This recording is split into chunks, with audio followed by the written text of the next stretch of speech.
Good evening and welcome to Scotland at 7 on Broadcasting Scotland. My name's Kenny McBride, and in the studio with me tonight is Chris McCusker. Chris, how are you tonight? Not bad, Kenny. Thanks for inviting me in. Well, our first story this evening, Jeremy Corbyn has reiterated his belief that there is no place in Labour for anti-Semitism and vowed it would not be tolerated, following claims from the chief rabbi that he has allowed the Labour Party to become poisoned with anti-Semitism. Ephraim Mirvis on today accused the Labour leader of allowing a poison sanction from the top to take root in Labour, saying Jews were justifiably anxious about the prospect of the party forming the next government. The Archbishop of Canterbury, Justin Welby, in effect backed the chief rabbi's criticisms with a tweet highlighting what he called the deep sense of insecurity and fear felt by many British Jews. At the launch of the party's Race and Faith Manifesto, Corbyn said, "Anti-Semitism in any form is vile and wrong. It is an evil within our society. There is no place for it, and under a Labour government, it will not be tolerated in any form whatsoever. Labour is a party of equality and human rights." And, this is an accusation that goes back at least to the first time Jeremy Corbyn was elected, and possibly before that. I don't know enough about the internal squabbles of the Labour Party to know. But as a socialist yourself, as a campaigner for Palestinian rights, I'm sure this is something that you've got a wee bit of experience on. And an ex-Labour activist well. So what do you make of this story? Well, I first of all, I have to say that any religious leader should not be interfering in a general election. I think they should be completely impartial. They shouldn't be taking sides. These accusations have a place to be aired, and there is definitely a problem with anti-Semitism within the Labour Party.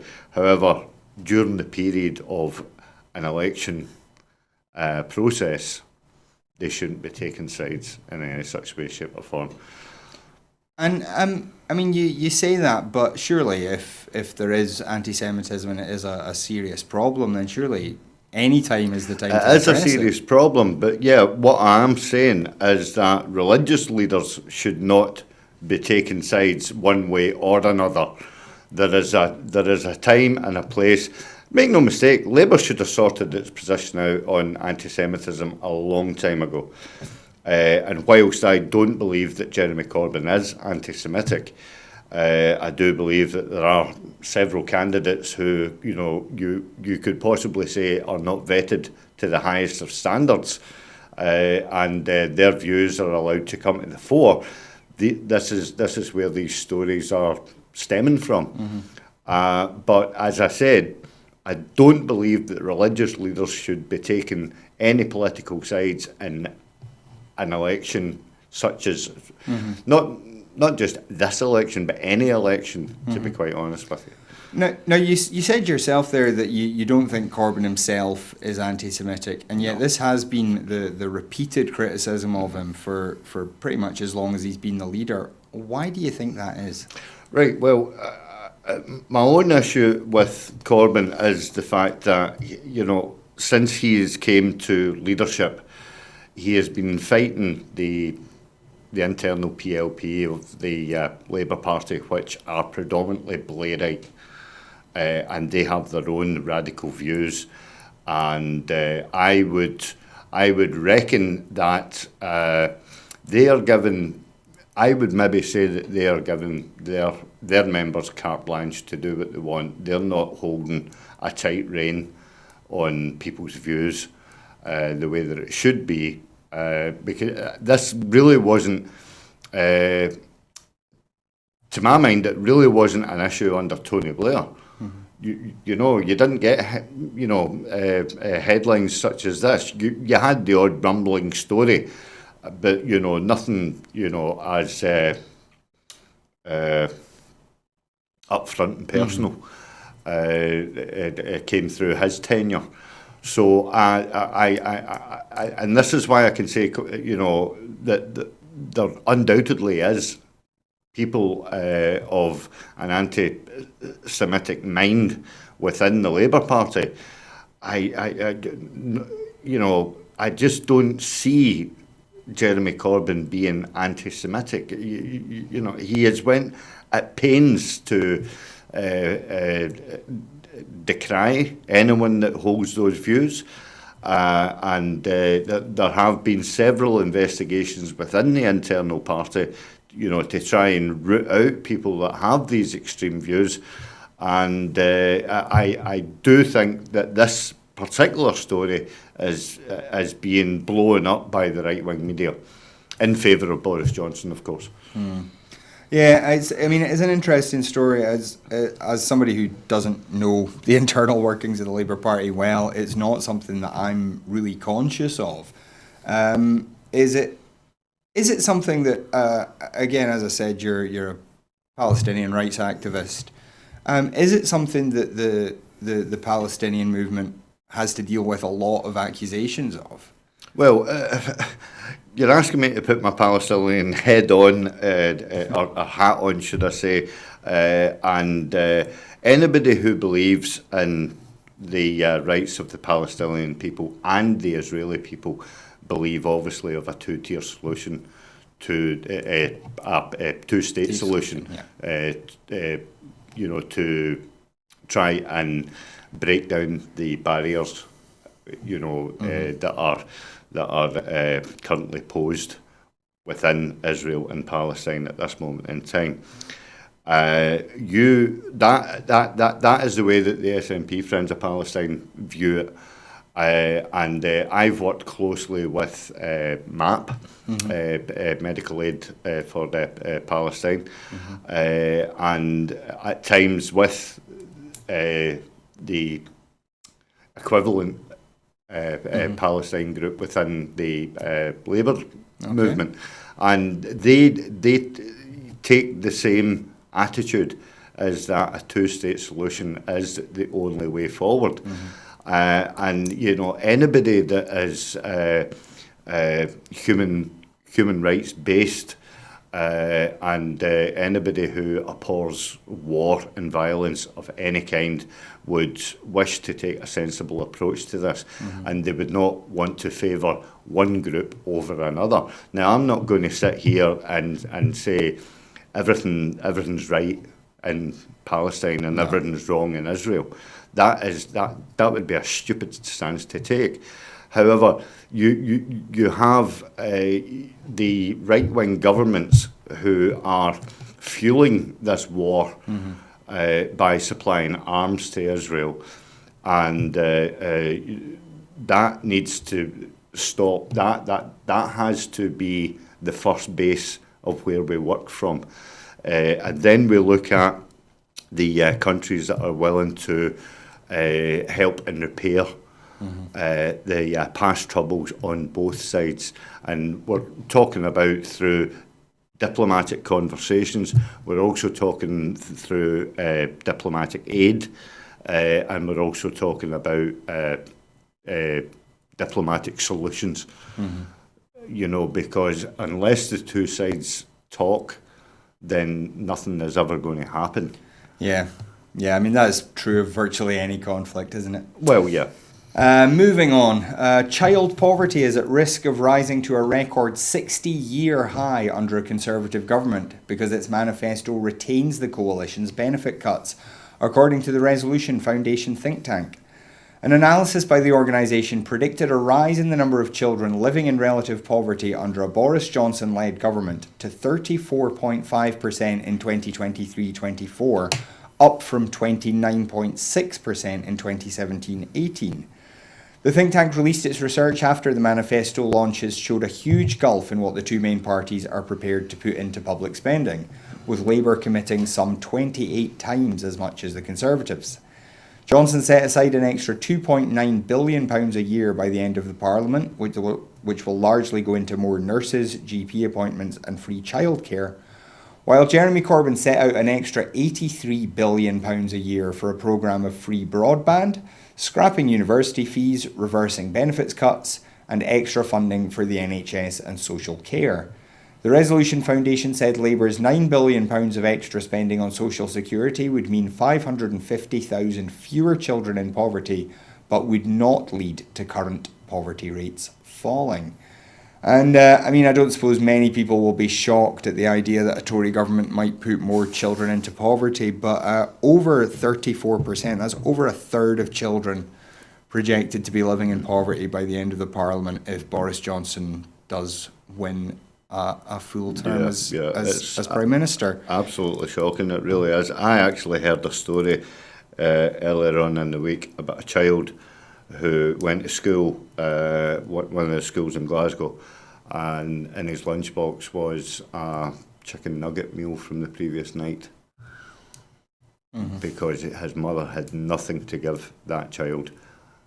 And whether the child bought it, I don't think that you can buy a chicken nugget meal at 7 o'clock in the morning, but the way that the story was related to me is that this is what this kid had in his lunchbox. It was a chicken nugget meal from the previous night, and I think that is absolutely shocking.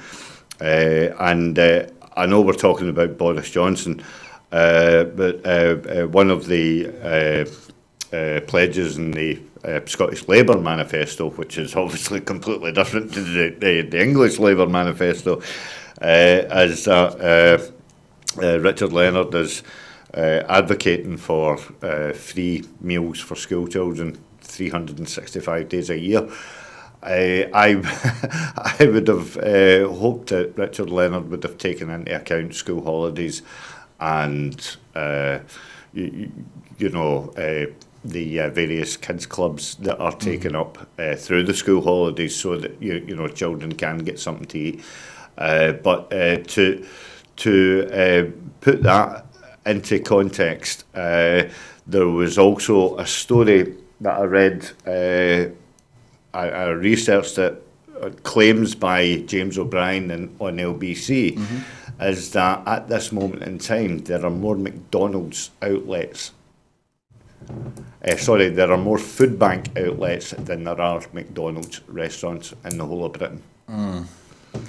Do you know what I mean? Now, getting paints back, a fairly dark picture of our it is because getting back to the Boris Johnson story is that it's to my mind it is endemic of where the Conservative Party are going and the direction that they're going.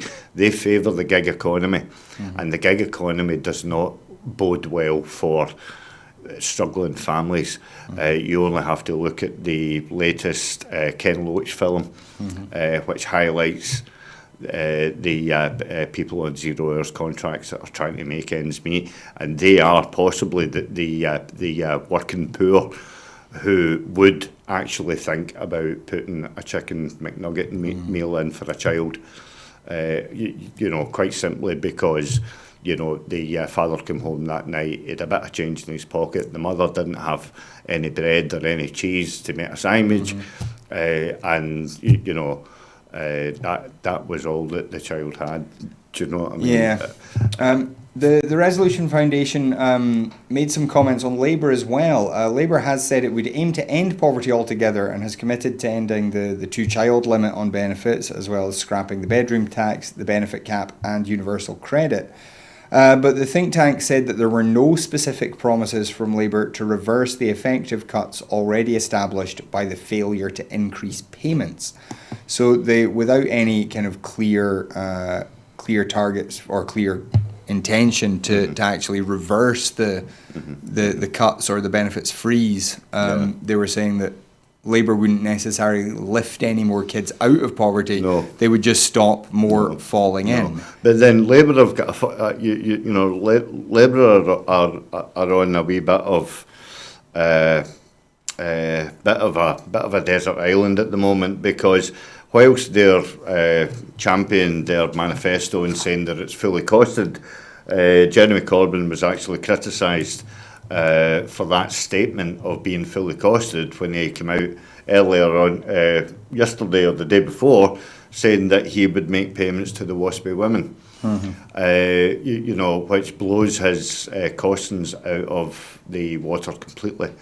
And while she was saying that the payments to the WASPI women would be over a period of 5 to 10 years. We're talking in the region of something like, I think it was something like 5.8 billion in order to settle all the claims from the change in the pension structure. So he's got a very difficult task of what he can and what he cannot do, whilst maintaining a bit of credibility. Because as far as I'm aware, the Tories haven't costed their manifesto, as usual. From that, I always think that if a party can come out and cost a manifesto, then it's obviously a lot better than a party just putting a manifesto out there on a wing and a prayer, hoping that it's going to be a vote winner, and rely on support from their wealthy bankers. Well, still on the election, Boris Johnson today ruled out agreeing to a second referendum on Brexit or Scottish independence if rival parties demanded them as the price for supporting the Tories in a hung parliament.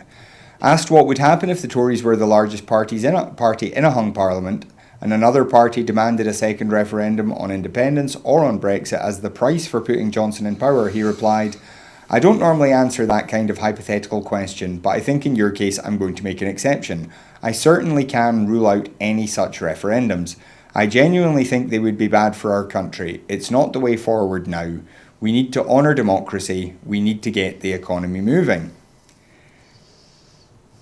Meanwhile, of course, Nicola Sturgeon has said she would never put Boris Johnson in power, and the SNP accused Boris Johnson of treating voters like fools by repeatedly lying at the Scottish Tory manifesto launch.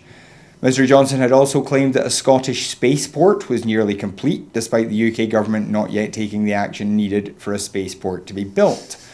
The SNP also said that Johnson made false claims that the First Minister had said that an independent Scotland would join the Euro, which the SNP described as a complete fiction. Ian Blackford said, "Not for the first time, Boris Johnson is lying. This dishonest Prime Minister is treating Scottish voters like fools, and he shouldn't get away with it. He is utterly unfit to be Prime Minister. Scottish voters should lock him out of Downing Street by voting SNP, as only the SNP can beat the Tories in Scotland." And I mean, I don't suppose many people are going to be surprised by Boris Johnson ruling out another independence or another Brexit referendum, but I am interested, why do you think Boris Johnson is making such a big thing of refusing to countenance another independence referendum? What is the political gain for him of making such a big deal about that, do you think? Well, not just Boris Johnson, but Theresa May and David Cameron before, they would not wish to be the Prime Minister that lost the Union. And they will do almost anything and everything to keep their so-called precious union together. And Boris Johnson knows that he needs the resources of Scotland in order to run a fairly competent government. And I mean competent in inverted commas. I'm talking about a competent government. Competent by his standards, competent by his standards, or competent by the civil servants that run the government for him. He just joins the dots and wins the prize at the end of the week. So he has to hold on to Scottish fisheries. It has to hold on to Scottish renewables. It has to hold on, obviously, to the oil. It has to, I mean, we send down something in the region of, is it 48 billion into the Treasury. Something like that. And we get 30 back, which has been reducing. And they then, what happens to that difference between the money that gets sent down and the money that comes back? That pays for the UK, right? So that pays for Hinkley Point, it pays for HS2, it pays for the Crossrail, all the vanity projects that the Tories wish to indulge in, and yet we've got to live with the fact that we've got a deficit that we didn't create because we're not allowed to fill that deficit with the money that we earned. Yeah. You know, and the money that we earned through the paltry offerings of the Barnett Consequentials will never be enough to eradicate that deficit that we are constantly told that we have. You know, so as whilst we're doing that, people don't seem to realise that the money that goes down south doesn't necessarily come back up and get spread equally around the rest of the Scottish citizens. Yeah. Right now, as a confirmed socialist, I'm all about the redistribution of wealth. Right, if Scotland is a wealthy nation, if it was allowed to reinvest that wealth back into society at the point of need and the point of delivery, then Scotland would be streets ahead of England and Wales. Anyway. Did I mention Northern Ireland? Moving on, the Liberal Democrats are engulfed in dishonesty, according to the SNP, after being caught delivering a succession of misleading leaflets across the UK. The party was today criticised by the editorial director of the NewsQuest group, Toby Granville, who described it as outrageous, the Lib Dem decision to distribute a Mid-Hampshire Gazette, which was almost identical to the local Basingstoke and North Hampshire Gazette. The Lib Dems are also distributing a North East Fife Gazette with a virtually identical masthead to the Glenrothes Gazette and a West Edinburgh News. Today's developments follow repeated criticisms of the Lib Dems throughout the campaign for using inaccurate bar charts, extrapolations of national polls in local areas, and loaded polling questions to give the impression that the Lib Dems are on course to win seats. Sarah Masson, the SNP candidate for Edinburgh West, said, "The Lib Dems have a reputation for misleading voters after they sold out all their principles to prop up the Tories in power. But even by their standards, their desperate election campaign has become engulfed in dishonesty. Presenting election material in the form of a newspaper is one thing, ripping off the appearance of local papers right down to copying the masthead in an attempt to deceive voters is quite another." And as the candidate there said, this is not something that should be shocking to anyone that's been following Lib Dem politics for any length of time. What do you make of this particular news? I'm not shocked. In a word, Joe Swinson in the last 2 weeks has, I don't quite know how it's happened, but she's had a reality check and she's backed away from purporting herself to be the next Prime Minister of the country.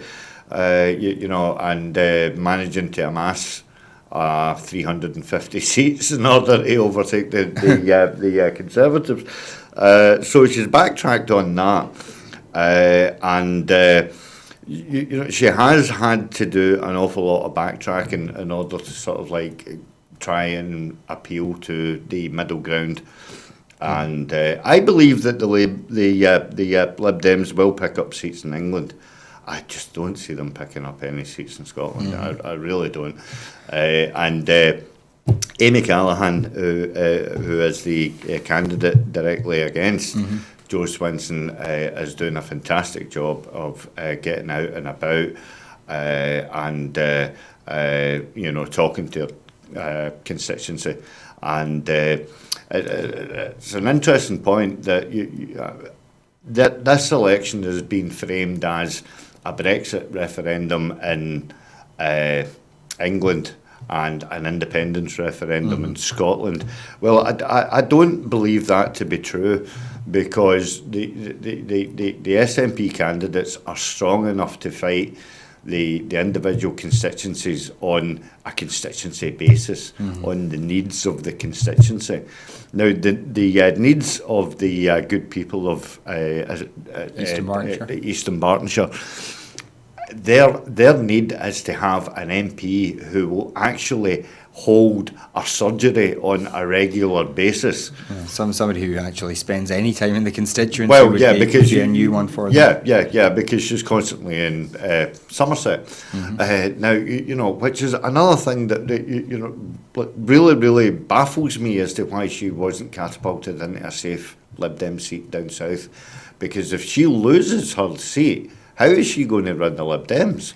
Yeah. It's going to be the shortest tenure of a parliamentary group leader in the course of Westminster history.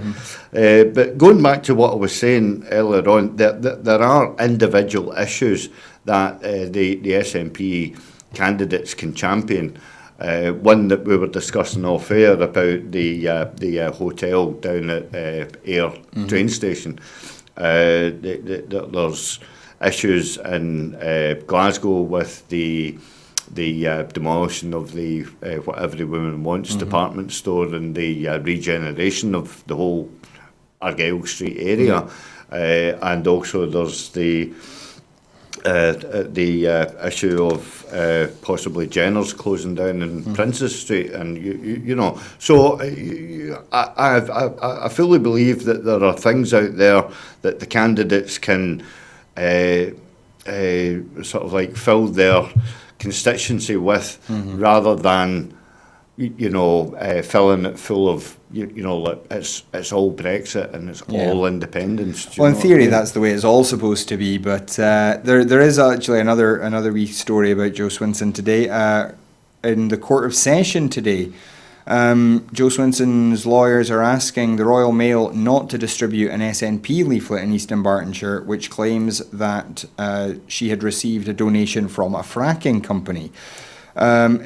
It's claimed that a director of Warwick Energy, which is a company which holds licenses for fracking, had made the donation in a personal capacity to her constituency office. The defence for the SNP, Jonathan Mitchell, said there was no substantial untruth in the leaflet and said that the money was from a fracking source.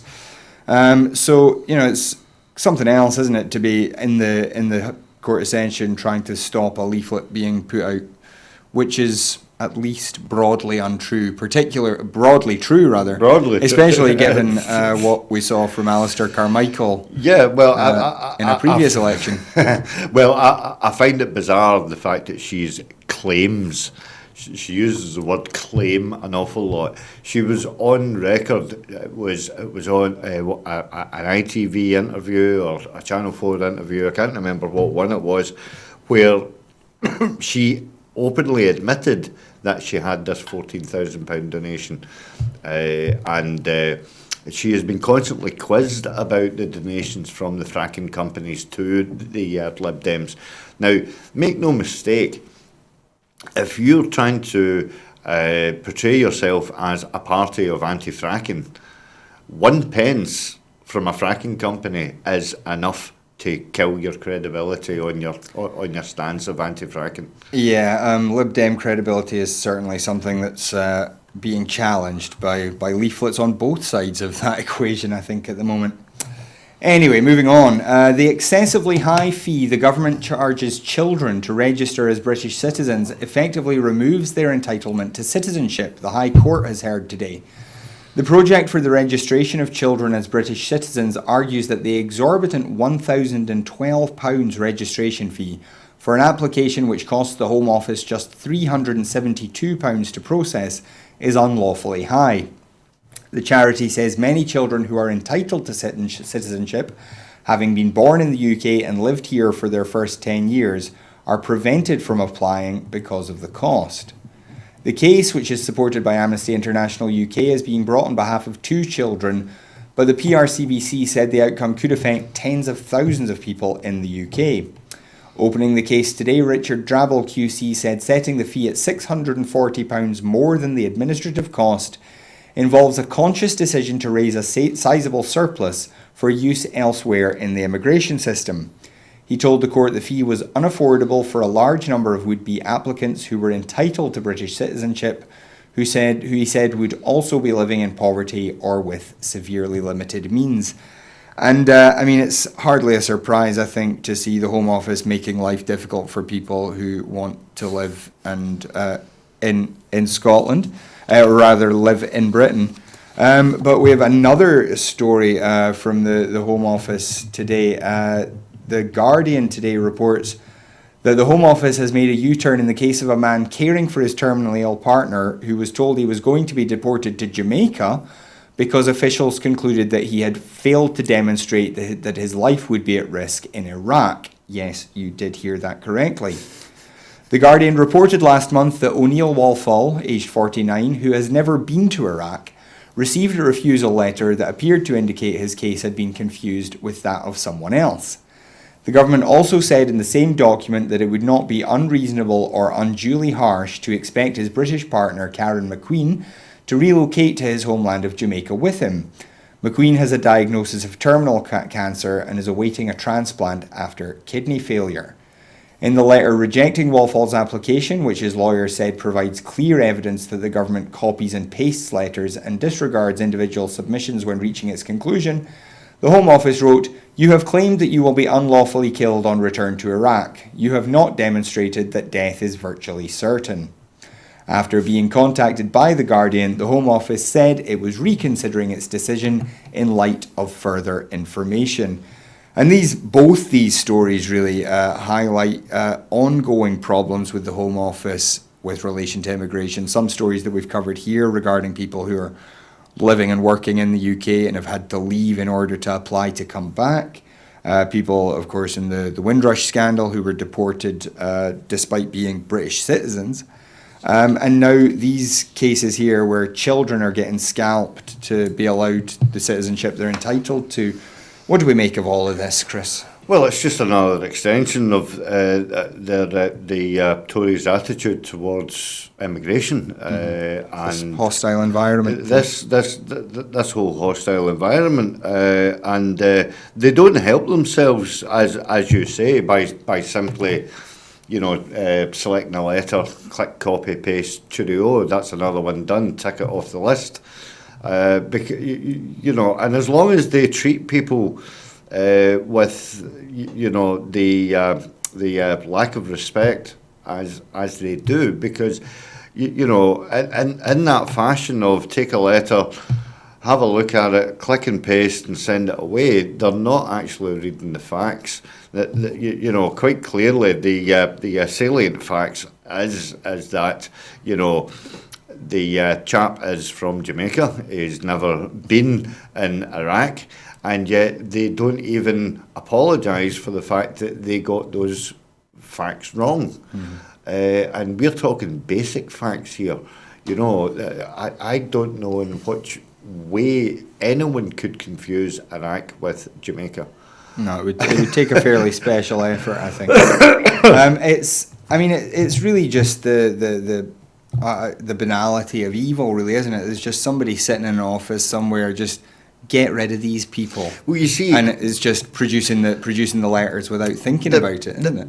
The other thing for me, going back to our first story, mm-hmm. is that whilst the Labour Party have got their skeletons to get out the cupboard mm-hmm. with regarding anti-Semitism, the Tory party are yet to address the inherent racism within their party. Mm. And we are not just talking about, the odd bit of Islamophobia or anything like that. The whole attitude, as you say, towards the Windrush generation, towards any ethnic minorities, EU citizens since the Brexit referendum. Since and before, to be fair. And what the oxymoron for me is that and people are they can have their own views on this, but the likes of when I'm out campaigning and I come across maybe an Asian family, Pakistan or from Bangladesh, and they say we are supporting the Labour Party or we're supporting the Tory Party, and it beggars belief as to how a family from that background could support any unionist party, considering what the imperialistic union flag has done under, or what was done under the imperialistic union flag of the Great British Empire. So as I say, Jeremy Corbyn's not got his troubles to seek, but neither have the Tories with regards their racist behaviour, their hostile environment that is continually perpetuated, through the Home Office, through their Minister, Priti Patel. I mean, if anybody needs a serious personality change, it's got to be that person. If she wants to come up to Scotland, apparently you can get it on the NHS for free up here. Anyway, moving on. The Maltese Prime Minister's Chief of Staff and the country's Tourism Minister have resigned in an escalation of the political turmoil surrounding the investigation into the murder of the prominent anti-corruption journalist Daphne Caruana Galizia in 2017. Yesterday evening, my Chief of Staff informed me that from today he would be relinquishing his post, the Prime Minister Joseph Muscat said at a brief press conference on the steps of his office this morning.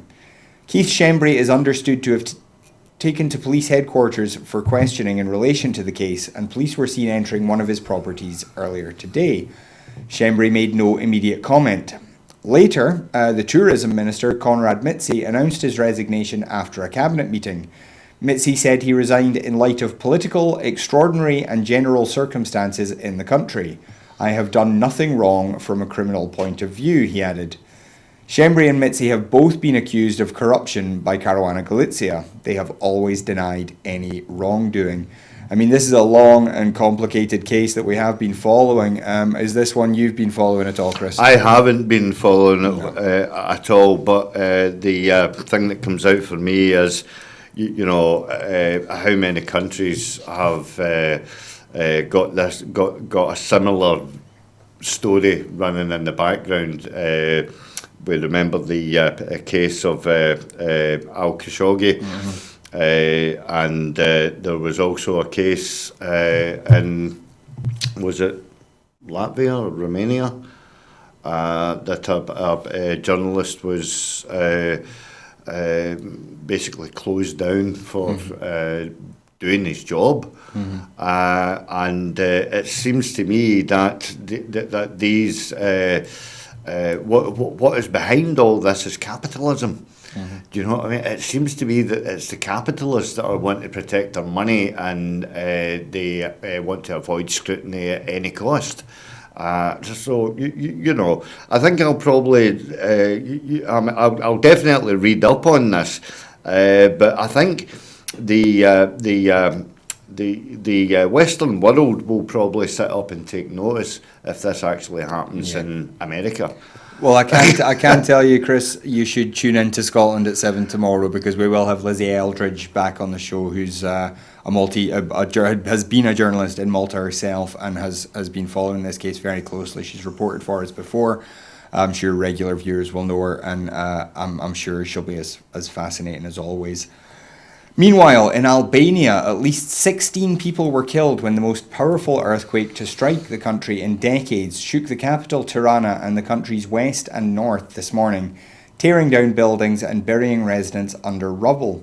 Residents fled apartment buildings in Tirana and the western port of Durrës after the 6.4 magnitude quake struck shortly before 4 a.m. The country was hit by 100 aftershocks after the big tremor, 2 of them of magnitude 5. At least 135 people were injured and 72 hospitalised, and as many as 16 died, including one in the town of Kurban who fell to his death after jumping to escape a damaged building.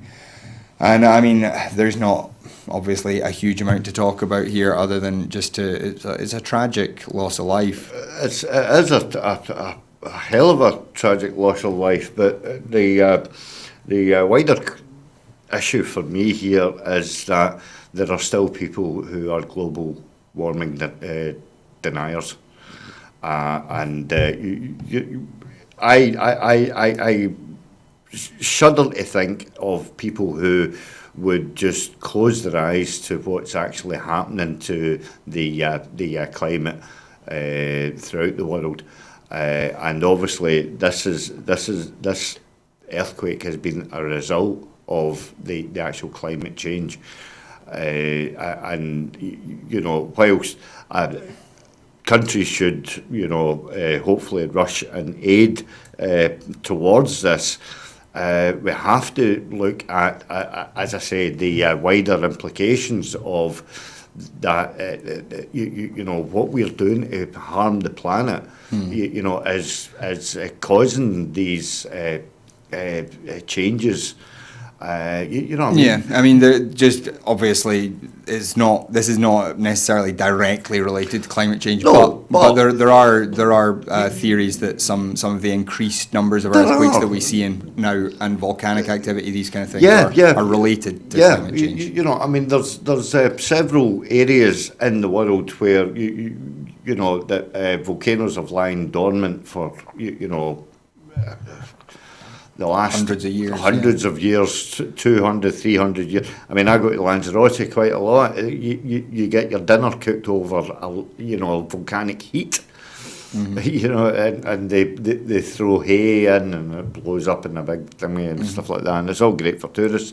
But you look at Pompeii, you look at how volatile those volcanoes still are, and they have to be treated with care. We have a lot more information now. We have a lot more technology, so we should be mindful of these issues happening. Of course, Albania is not a wealthy country. It's one of the poorest countries in Europe, and you don't see so many people suffer and die from earthquakes in rich countries. No. You don't. But in saying that, earthquakes happen on both hemispheres. I was in San Francisco, and you get the odd tremor, and the first time you're there, it's like, what the hell was that? Yeah. And I'm talking literally about glasses falling off the sideboard. It can be quite unnerving. So, on a completely different scale to what happened in Albania, it must be absolutely, as you say, a very, very poor country. It must be a horrendous thing to go through.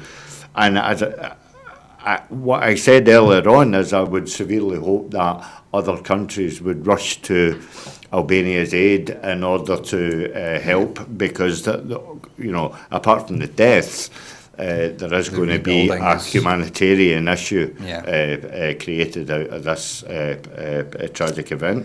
Absolutely. And since you raised climate change, ahead of the COP25 climate summit in Madrid, Scottish MEP and former Scottish Climate Change Minister Aileen McLeod has called on the European Commission to ensure that a just and fair transition must be at the heart of the Commission's plans for a new European climate law, and that no citizen should be left behind.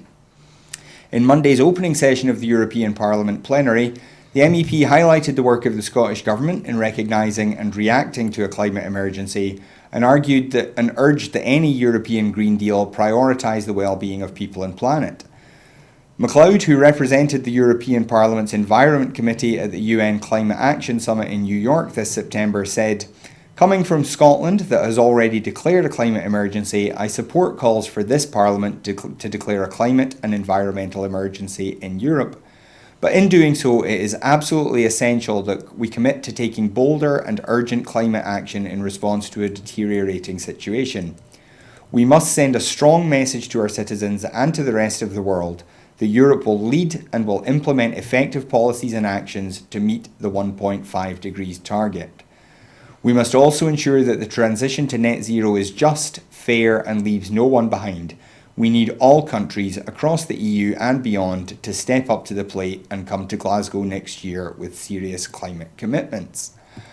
And on that note, Glasgow Science Centre will be Scotland's base for a series of events during the COP26 UN Climate Summit next year. The Scottish Government has formed a partnership with the Centre and will work with them to design an inclusive programme for people and community groups from across the country. Climate Change Secretary Rosanna Cunningham said, COP26 is a unique opportunity for Scotland to take part in the global debate on how to tackle the climate emergency. We are determined that community groups, campaigners and people of all ages from across Scotland are able to be involved and have their views heard. That is why I am delighted that we have entered into this partnership with Glasgow Science Centre to host a series of events during COP26. I look forward to working with them in the coming year to develop a programme that is enjoyable and informative, and one that showcases Scotland's ambition and innovation in tackling climate change. So what do we make of, first of all, Aileen McLeod's calls in the European Parliament for a just transition towards a net zero carbon economy? Yeah, well, she's definitely on the ball with this. The SNP Trade Union Group, to which I serve on that executive, have been arguing for a just transition for the last number of years. And the government's response to that just transition in regards of manufacturing with the change from fossil fuels to renewable has got to be, is the key area in where that just transition can take place. And working with the STUC on that as well, in order to have a substantial plan in order to make it a reality. This further backs up that Scotland could be a major player within Europe and leading the way on a just transition to the net zero target. I mean, this is something where, once again, it's the poorest people that suffer the most in any sort of natural disaster, whether it's an earthquake or whether it's a climate breakdown. So this is going to need to be one of the top priorities.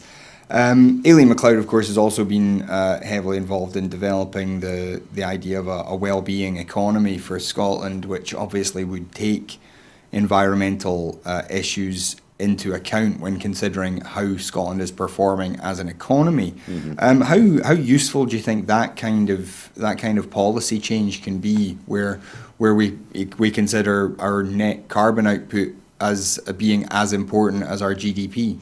Well, I think it's vitally important that we have these discussions. And I hate to cheapen the argument by saying it's a growing up government that are actually having these discussions, because Westminster has been so snarled with this one track ideology of Brexit that it's not taking these issues seriously. Even when you've got the Extinction Rebellion people outside of the Parliament. Or inside in a couple of cases. Or inside. And Parliament is not taking any notice of it because it's so snarled up in this, one nation conservatism, in a pursuit of Brexit. So I think it speaks volumes of the Scottish Government to, be having these growing up conversations. Linking the just transition to the net zero target is absolutely vital going forward, not just for Scotland's economy, but also for Scotland as I said, a major player within Europe that can address these serious issues. Rather than bickering about, as we are purported to be, constantly talking about independence. I mean, you look at any right-wing unionist headline, and it is all to do with independence. You look at all the leaflets put out by the unionist parties, and independence is mentioned on their leaflets more times than Nicola mentions independence in 1 week, and yet we are not getting a fair crack at the whip with stories like these that are actually getting championed within the mainstream media, and they are getting sidelined and marginalised. And unfortunately, or fortunately, however you want to have look at it, folks, these stories are only getting reported on, good news channels such as this.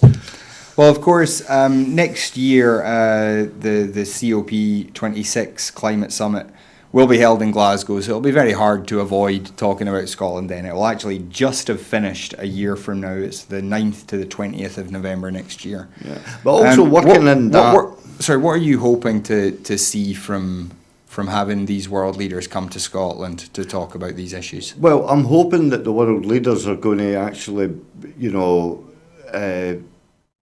be able to look at Scotland, how we've approached this, how we've staged it, and how we've managed to include, a good swathe of society to actually participate in the various events that will go alongside it. It'll be a great. It'll be a great thing for Scotland, to have these world leaders come to Scotland, and put us on the international map. That is a coup de grace. The benefits for this to be discussed at a level where we can be viewed as a responsible, outward-going country in our own right, yeah. Is in stark reality of what is actually happening down south. So I would really, really look forward to it. Yeah, I mean, we can always ask them to supervise a referendum for us as well while they're here. Why not? But finally today, professional counselling services will be available to all Scottish secondary school pupils who require them by September of next year. Agreement has been reached between the Scottish Government and COSLA on the detailed allocation of £60 million over 4 years. This funding will build or expand high-quality counselling services for children and young people. Counselling services currently delivered by qualified and registered counsellors through pupil equity or Scottish attainment funding will continue, enabling local authorities to reallocate those funds to other priorities to help close the attainment gap.